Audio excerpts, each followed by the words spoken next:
حضرت محمد صلی اللہ علیہ وآلہ وسلم کا فرمان ہے، اللہ کا وعدہ ہے کہ جو عصر کی نماز کے بعد یہ تسبیح پڑھے گا اس کی زندگی کے سارے گناہ معاف ہو جائیں گے۔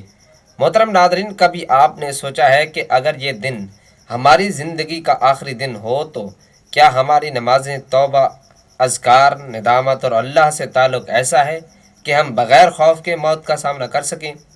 زندگی کتنی ہی مصروف کیوں نہ ہو، مگر موت کی آمد ناگہانی ہے۔ ہم نہ اس کی تاریخ جانتے ہیں، نہ وقت، نہ لمحہ جانتے ہیں۔ ایسے میں ایک حدیث مبارکہ دنوں کو جھنجھوڑ دینے والی ہے۔ حضرت محمد صلی اللہ علیہ وآلہ وسلم فرماتے ہیں کہ اللہ کا وعدہ ہے جو عصر کی نماز کے بعد یہ تسبیح پڑھے گا اس کی زندگی کے سارے گناہ معاف ہو جائیں گے۔ اللہ اکبر! کیا ہم نے کبھی اس وعدے کی عظمت کو محسوس کیا؟ کیا ہمیں اس بات کی فکر ہے کہ ہمارے گناہ ہمیں کہیں جہنم کی دہلیز پر نہ لے جائیں؟ دن بھر کی مصروفیات کا کاروبار، نوکری، ملاقات، سوشل میڈیا، دوست، ان سب چیزوں میں ہم ایسے مگن ہو جاتے ہیں کہ عصر کی نماز کا وقت تو آتا ہے مگر ہمارے دل اس لمحے کی حقیقت سے غافل رہتے ہیں۔ یہ وہ وقت ہے کہ جب دن جھکنے لگتا ہے، سورج اپنی روشنی سمیٹنے لگتا ہے اور فطرت ہمیں خاموشی سے پیغام دیتی ہے کہ جیسے یہ دن ڈھل رہا ہے تمہاری زندگی بھی اسی طرح دھیرے دھیرے اپنی منزل کی طرف جاری ہے۔ اسی وقت کو رب کریم نے ایک عظیم تسبیح کے لیے چنا ہے، ایک ایسی تسبیح جو اگر انسان اخلاص کے ساتھ عصر کی نماز کے بعد پڑھ لے تو اللہ تعالیٰ اس کے تمام گناہوں کو معاف فرما دیتا ہے۔ محترم ناظرین، زندگی ایک انمول تحفہ ہے، لیکن سب سے بڑی حقیقت یہ ہے کہ یہ ہمیشہ کے لیے نہیں ہے۔ ہر سانس جو ہم لیتے ہیں، ہر دن جو ہم گزارتے ہیں، ہمیں اس انجام کی طرف لے جا رہا ہے جس کا وعدہ اللہ تعالیٰ نے قرآن مجید میں بار بار کیا ہے۔ کل نفس ذائقۃ الموت، یعنی ہر نفس کو موت کا ذائقہ چکھنا ہے۔ انسان کی فطرت ہے کہ وہ بھول جاتا ہے۔ ہمیں یہ یاد دلانے کے لیے اللہ تعالیٰ نے انبیاء بھیجے، کتابیں نازل کی اور نماز و اذکار جیسے اعمال مقرر فرمائے تاکہ ہم خود کو بار بار اس کی یاد میں لگائے رکھیں۔ ہر نماز ایک یاد دہانی ہے، لیکن عصر کی نماز ایک خاص مقام رکھتی ہے۔ اس وقت دن کا جھکاؤ شام کی طرف ہو چکا ہوتا ہے اور انسان لاشعوری طور پر محسوس کرتا ہے کہ دن ختم ہونے والا ہے۔ یہی لمحہ بہترین ہے رجوع کرنے کا، توبہ کرنے کا، معافی مانگنے کا، اور اسی لمحے کو اللہ تعالیٰ نے ایک عظیم الشان تحفے کے ساتھ جوڑ رکھا ہے۔ اللہ کے نبی صلی اللہ علیہ وآلہ وسلم فرماتے ہیں کہ اللہ رب العزت کا وعدہ ہے جو شخص عصر کی نماز کے بعد یہ تسبیح پڑھے گا اس کے تمام گناہ معاف کر دیے جائیں گے۔ ناظرین، یہ تسبیح استغفر اللہ ربی من کل ذنب واتوب الیہ ہے۔ جو دل کی سچائی سے پڑھی جائے تو انسان کے وہ گناہ بھی معاف ہو جاتے ہیں جنہیں وہ بھول چکا ہو۔ اللہ کی مغفرت وسیع ہے اور اللہ رب العزت فرماتے ہیں کہ بے شک تیرا رب مغفرت میں بہت وسیع ہے۔ توبہ کرنے والوں کو اللہ محبوب رکھتا ہے اور مغفرت کے دروازے ہر وقت کھلے رکھتا ہے۔ اللہ رب العزت فرماتے ہیں کہ اے میرے بندو، جنہوں نے اپنی جانوں پر ظلم کیا اللہ کی رحمت سے مایوس نہ ہوں۔ اسی طرح قرآن مجید میں اللہ رب العزت نے فرمایا ہے یقیناً ان کے واقعات صاحبان عقل کے لیے عبرت ہیں۔ آسیہ فرعون کی زوجہ تھی، وہ فرعون جس میں غرور اور تکبر کا نشہ بھرا تھا، جس کا نفس شریر تھا اور جس کے عقائد و اعمال باطل اور فاسد تھے۔ قرآن مجید میں فرعون کو متکبر، ظالم، ستمگر اور خون بہانے والے کے عنوان سے یاد کیا گیا ہے اور اس کو طاغوت کا نام دیا ہے۔ آسیہ جو کہ فرعون کے ساتھ زندگی بسر کرتی تھی اور فرعونی حکومت کی ملکہ تھی، تمام چیزیں اس کے اختیار میں تھیں اور وہ بھی اپنے شوہر کی طرح فرما روا کرتی تھی اور اپنی مرضی کے مطابق ملک کی خزانے سے فائدہ اٹھاتی تھی۔ ایسے شوہر کے ساتھ زندگی، ایسی حکومت کے ساتھ، ایسے دربار کے اندر اس قدر مال و دولت، اطاعت گزار غلام اور کنیزوں کے ساتھ میں اس کی ایک بہترین زندگی تھی۔ ایک نوجوان اور قدرت مند خاتون نے اس ماحول میں پیغمبر الہی جناب موسیٰ بن عمران کے ذریعے الہی پیغام سنا۔ اس نے اپنے شوہر کے طور طریقے اور اعمال کے باطل ہونے کو سمجھ لیا، چنانچہ نور حقیقت اس کے دل میں چمک اٹھا۔ حالانکہ انہیں علم تھا کہ ایمان لانے کی وجہ سے ان کی یہ تمام خواہشیں اور مقام و منصب چھن سکتا ہے، یہاں تک کہ ان کی جان بھی جا سکتی ہے، لیکن اس کے باوجود انہوں نے حق کو قبول کیا اور وہ خداوند مہربان پر ایمان لے آئی اور اپنے گزشتہ اعمال سے توبہ کر لی اور نیک اعمال کے ذریعے اپنی آخرت کو آباد کرنے کی فکر میں لگ گئیں۔ ان کا توبہ کرنا ناظرین کوئی آسان کام نہیں تھا۔ اس کی وجہ سے انہیں اپنا تمام مال و دولت اور منصب ترک کرنا پڑا اور فرعون اور فرعونیوں کی ملامت، ضرب و ستم کو برداشت کرنا پڑا، لیکن پھر بھی وہ توبہ، ایمان، عمل صالح اور ہدایت کی طرف قدم آگے بڑھاتی رہیں۔ جناب آسیہ کی توبہ فرعون اور اس کے درباریوں کو ناگوار گزری، کیونکہ پورے شہر میں اس بات کی شہرت ہو گئی کہ فرعون کی بیوی اور ملکہ نے فرعونی طور طریقے کو ٹھکراتے ہوئے مذہب کلیم اللہ کو منتخب کر لیا۔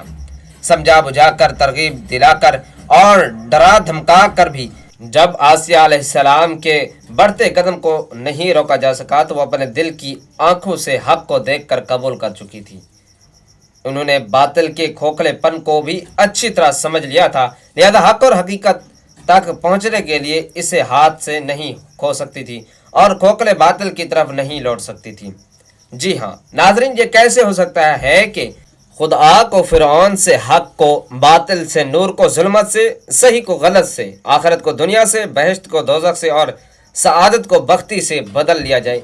جناب آسیہ نے اپنے ایمان، توبہ، استغفار پر استقامت کی، جبکہ فرعون دوبارہ باطل کی طرف لوٹنے کے لیے بھرپور کوشش کرتا رہا۔ فرعون نے جناب آسیہ سے مقابلے کی ٹھان لی، غضبناک ہوا اور اس کے غضب کی آگ بھڑک اٹھی، لیکن جناب آسیہ کی ثابت قدمی کے مقابلے میں ہار گیا اور اس نے جناب آسیہ کو شکنجہ دینے کا حکم دیا اور اس عظیم خاتون کے ہاتھ پیر کو باندھ دیا گیا اور سخت سے سخت سزا دینے کے بعد پھانسی کا حکم دے دیا گیا۔ اس نے اپنے جلادوں کو حکم دیا کہ اس کے اوپر بڑے بڑے پتھر گرائے جائیں، لیکن جناب آسیہ نے دنیا اور آخرت کی سعادت مندی اور خوش بختی حاصل کرنے کے لیے صبر کیا اور ان تمام سخت حالات میں خدا سے لو لگائے رکھی۔ جناب آسیہ کی حقیقی توبہ، ایمان و جہاد، صبر و استقامت، یقین اور مستحکم عزم کی وجہ سے قرآن مجید نے انہیں قیامت تک مومن اور مومنات کے لیے نمونے کے طور پر پیش کیا ہے، تاکہ ہر زمانے کے گناہگار کے لیے عذر اور بہانے کی کوئی گنجائش باقی نہ رہ جائے اور کوئی یہ نہ کہہ دے کہ توبہ، ایمان اور عمل صالح کا کوئی راستہ باقی نہیں بچا تھا۔ اور اسی بات کو قرآن مجید میں یوں بیان کیا گیا ہے کہ اور خدا نے ایمان والوں کے لیے فرعون کی زوجہ کی مثال بیان کی۔ اس نے دعا کی کہ میرے پروردگار میرے لیے جنت میں ایک گھر بنا دے اور مجھے فرعون اور اس کے درباریوں سے نجات دلا دے اور اس پوری ظالم قوم سے نجات عطا فرما دے۔ بھائیوں اور بہنوں، توبہ، ایمان، صبر و استقامت کی بنیاد پر اس عظیم الشان خاتون کا مرتبہ اس بلندی پر پہنچا ہوا تھا کہ رسول خدا صلی اللہ علیہ وآلہ وسلم نے ان کے بارے میں فرمایا کہ جنت 4 عورتوں کی مشتاق ہے: مریم بنت عمران، آسیہ بنت مزاحم زوجہ فرعون، خدیجہ بنت خویلد اور فاطمہ بنت محمد صلی اللہ علیہ وآلہ وسلم۔ ناظرین، ندامت کے قلب کے ساتھ ہمیشہ کے لیے گناہ سے رک جانا توبہ ہے، جبکہ ماضی کے گناہوں سے معافی مانگنا استغفار ہے۔ توبہ اصل ہے، جبکہ توبہ کی طرف جانے والا راستہ استغفار ہے۔ اللہ تعالیٰ نے سورۃ الہود میں توبہ سے قبل استغفار کا حکم فرمایا ہے اور ارشاد ربانی ہے: سو تم اس سے معافی مانگو، پھر اس کے حضور توبہ کرو، بے شک میرا رب قریب ہے، دعا قبول فرمانے والا ہے۔ گویا گناہوں سے باز آنا، آئندہ گناہ نہ کرنے کا پختہ عہد کرنا اور صرف اللہ کی طرف متوجہ ہونا ہی توبہ ہے، جبکہ اللہ سے معافی طلب کرنا، گناہوں کی بخشش مانگنا اور بارگاہ الہی میں گریہ و زاری کے ساتھ اپنے مولا کو منانا استغفار ہے۔ اور ہمہ وقت گناہوں سے پاک رہنا فرشتوں کی صفت ہے اور ہمیشہ گناہوں میں غرق رہنا شیطان کی خصلت ہے۔ گناہوں پر نادم ہو کر توبہ کرنا اور معصیت کی راہ چھوڑ کر شاہراہ ہدایت میں قدم رکھنا اولاد آدم کا خاصہ ہے۔ شیطان انسان کا کھلا دشمن ہے اور اس کی فطرت میں موجود اعلیٰ تر بلند مقامات اور جا و منصب تک جانے کی خواہش کی آڑ میں اسے مرتبہ انسانیت سے گرنے کی کوشش میں رہتا ہے۔ اس لیے اس نے مومن بندوں کو قیامت تک گمراہ کرنے کی قسم اٹھا رکھی ہے۔ ارشاد باری تعالیٰ ہے کہ ابلیس نے کہا: اے پروردگار، اس بندے سے جو تو نے مجھے گمراہ کیا، میں بھی یقیناً ان کے لیے زمین میں گناہوں اور نافرمانیوں کو خوب آراستہ اور خوشنما بنا دوں گا اور ان سب کو ضرور گمراہ کر کے رہوں گا۔ ناظرین، توبہ اور استغفار کی فضیلت اس بات سے بھی عیاں ہوتی ہے کہ اللہ تبارک و تعالیٰ تائب کے لیے جنت کے 8 دروازے کھولنے کا حکم فرماتا ہے۔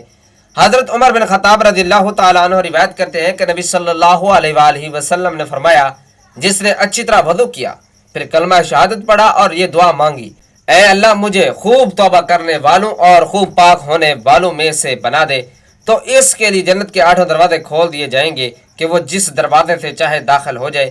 ناظرین، توبہ کرنے سے نہ صرف انسان کی برائیاں مٹتی ہیں بلکہ تائب کے نامہ اعمال میں اللہ رب العزت اتنی ہی نیکیوں کا اضافہ فرما دیتا ہے۔ سورۃ الفرقان میں اللہ رب العزت فرماتے ہیں، مگر جس نے توبہ کر لی اور ایمان لے آیا اور نیک عمل کیا تو یہ وہ لوگ ہیں کہ اللہ جن کی برائیوں کو نیکیوں سے بدل دے گا، اور اللہ بڑا بخشنے والا نہایت مہربان ہے۔ امام صادق علیہ السلام فرماتے ہیں کہ میں مسجد الحرام میں مقام ابراہیم کے پاس بیٹھا ہوا تھا، ایک ایسا بوڑھا شخص آیا جس نے اپنی ساری عمر گناہوں میں بسر کی تھی۔ مجھے دیکھتے ہی کہنے لگا، آپ خدا کے نزدیک گناہگاروں کے لیے بہترین شفیع ہیں۔ اور پھر اس نے خانہ کعبہ کا پردہ پکڑا اور یہ دعا کی، اے خدائے مہربان، چھٹے امام کے جد بزرگوار کا واسطہ، قرآن مجید کا واسطہ، علی کا واسطہ، حسن اور حسین کا واسطہ، فاطمہ تو زہرا کا واسطہ، آئمہ معصومین علیہ السلام کا واسطہ، امام مہدی علیہ السلام کا واسطہ، اپنے گناہگار بندے کے گناہوں کو معاف فرما۔ اس وقت ہاتف غیبی کی آواز آئی کہ اے پیر مرد، اگرچہ تیرے گناہ عظیم ہیں لیکن ان ذوات مقدسہ کی عظمت کی طفیل جن کی تو نے قسم دی ہے، میں نے تجھے معاف کر دیا۔ اگر تو تمام اہل زمین کے گناہوں کی بخشش کی درخواست بھی کرتا تو میں معاف کر دیتا، سوائے ان لوگوں کے جنہوں نے ناکا سہلے اور انبیاء و ائمہ کو قتل کیا ہے۔ ناظرین، جب انسان خطا کا پتلا ہے تو ان خطاؤں کے ازالے کے لیے قرآن کریم نے ہدایت اور رہنمائی کی۔ چنانچہ سورۃ آل عمران کی ایک آیت میں اللہ رب العزت فرماتے ہیں کہ کچھ بندے ایسے ہیں جن کا حال یہ ہے کہ اگرچہ کوئی گناہ کا کام ان سے ہو جاتا ہے یا ان سے کوئی گناہ ہو جاتا ہے، یعنی وہ اپنے اوپر ظلم کر لیتے ہیں، تو فوراً اللہ انہیں یاد آ جاتا ہے اور وہ اللہ سے اپنے اس گناہ کی معافی مانگنے لگ جاتے ہیں، استغفار کرتے ہیں، کیونکہ وہ جانتے ہیں کہ اللہ کے سوا اور کون ہے جو گناہ معاف کر سکتا ہے، اور یہ لوگ کبھی جان بوجھ کر اپنے گناہوں پر اصرار نہیں کرتے۔ اس آیت میں اللہ رب العزت یہ بیان فرما رہے ہیں کہ کسی سے گناہ سرزد ہو جائے تو اسے چاہیے کہ فوراً اللہ کو یاد کریں۔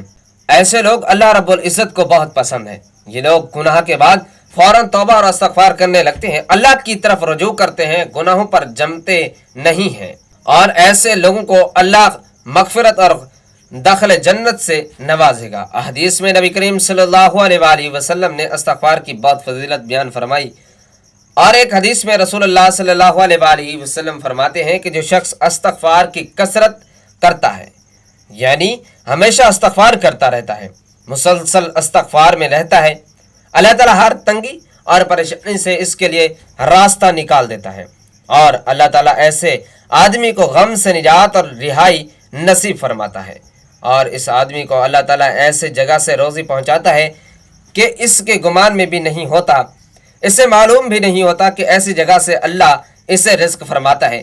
تو ناظرین، یہ حدیث ہمیں یہ تعلیم دیتی ہے کہ ہم کثرت سے چلتے پھرتے اپنے کاموں میں مشغول ہوں، تب بھی استغفار کرتے رہیں، اور اس کے 3 بڑے فائدے اس حدیث میں پیارے آقا صلی اللہ علیہ وآلہ وسلم نے ہمیں بتائے ہیں۔ ایک فائدہ تو یہ ہے کہ استغفار کی برکت سے اللہ آدمی کو پریشانی سے بچاتا ہے، اور اگر کوئی آدمی کسی پریشانی میں مبتلا ہوگا تو اللہ رب العزت اس پریشانی سے اسے نکال دے گا۔ دوسرا فائدہ یہ ہوگا کہ ہر غم سے اللہ اس آدمی کو نجات عطا فرماتا ہے، اور تیسرا فائدہ یہ ہے کہ اللہ تعالیٰ اسے ایسی جگہ سے روزی دیتا ہے جہاں سے اس کا گمان بھی نہیں ہوتا۔ اللہ رب العزت سے دعا ہے کہ غیب کے خزانوں سے ہمیں رزق حلال عطا فرمائے۔ تو ناظرین محترم، آج کے وظیفے کی جانب چلتے ہیں۔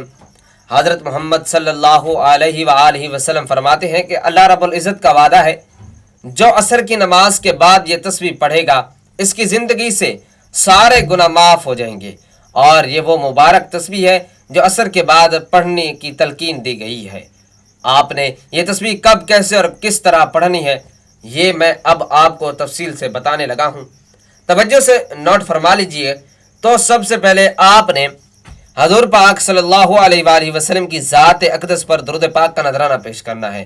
دھیان رہے کہ درود پاک آپ کوئی سا بھی پڑھیں، چاہے تو آپ آسان اور مختصر سا درود صلی اللہ علیہ وآلہ وسلم پڑھ لیں، یا صلی اللہ علی محمد پڑھ لیں، یا پھر نماز والا درود یعنی درود ابراہیمی بھی پڑھا جا سکتا ہے، جو کہ تمام درودوں میں درود ابراہیمی کی فضیلت سب سے زیادہ ہے، اور روایات میں بھی آتا ہے کہ پیارے آقا صلی اللہ علیہ وآلہ وسلم بھی تمام درودوں میں درود ابراہیمی کو ہی سب سے زیادہ محبوب رکھتے تھے، سب سے زیادہ پسند فرماتے تھے۔ اس لیے بہتر ہے اور سب سے فضیلت یہ ہے کہ آپ درود ابراہیمی ہی پڑھیں۔ خیر و برکت اور ثواب کی نیت سے ایک مرتبہ درود ابراہیمی میرے ساتھ بھی پڑھ لیجیے گا۔ اللہم صلی علی محمد وعلی آل محمد کما صلیت علی ابراہیم وعلی آل ابراہیم انک حمید مجید۔ اللہم بارک علی محمد وعلی آل محمد کما بارکت علی ابراہیم وعلی آل ابراہیم انک حمید مجید۔ درود پاک پڑھنے کے بعد آپ نے ایک تسبیح پڑھنی ہے، استغفر اللہ ربی من کل ذنب واتوب الیہ، یعنی میں اللہ سے اپنے تمام گناہوں کی معافی مانگتا ہوں اور اسی کی طرف توبہ کرتا ہوں۔ اسی کی آپ نے ایک تسبیح پڑھنی ہے، یعنی 100 مرتبہ یہ کلمہ پڑھنا ہے۔ اس کے بعد آپ نے اللہ تبارک و تعالیٰ کے 2 نام یا وہاب یا کریم کی ایک تسبیح پڑھنی ہے، دونوں کو ملا کر پڑھیں گے تو ایک شمار ہوگا، اور اس طریقے سے یا وہاب یا کریم کی ایک تسبیح مکمل پڑھنی ہے، یعنی یہ بھی 100 مرتبہ پڑھنا ہے۔ یہ تسبیح پڑھنے کے بعد آپ نے آخر میں 3 دفعہ سورۃ الفاتحہ پڑھنی ہے۔ یہ قرآن پاک کی سب سے پہلی سورت ہے، سب سے طاقتور سورت ہے۔ سورۃ الفاتحہ کی تلاوت سماعت فرما لیں۔ بسم اللہ الرحمن الرحیم، الحمدللہ رب العالمین، الرحمن الرحیم، مالک یوم الدین، ایاک نعبد و ایاک نستعین، اہدنا الصراط المستقیم، صراط الذین انعمت علیہم غیر المغضوب علیہم ولا الضالین، آمین۔ اور سورۃ الفاتحہ پڑھنے کے بعد آپ نے آخر میں دوبارہ درود پاک پڑھنا ہے، جو آپ نے عمل کے شروع میں پڑھا تھا۔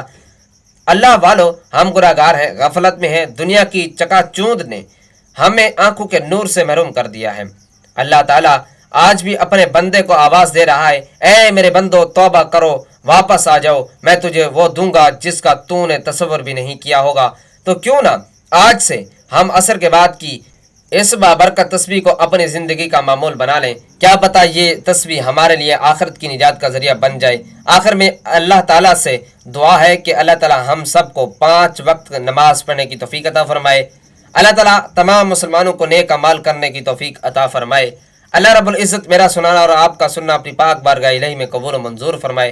جو مانگ سکے وہ بھی عطا فرمائے، جو نہ مانگ سکے وہ بن مانگے عطا فرمائے۔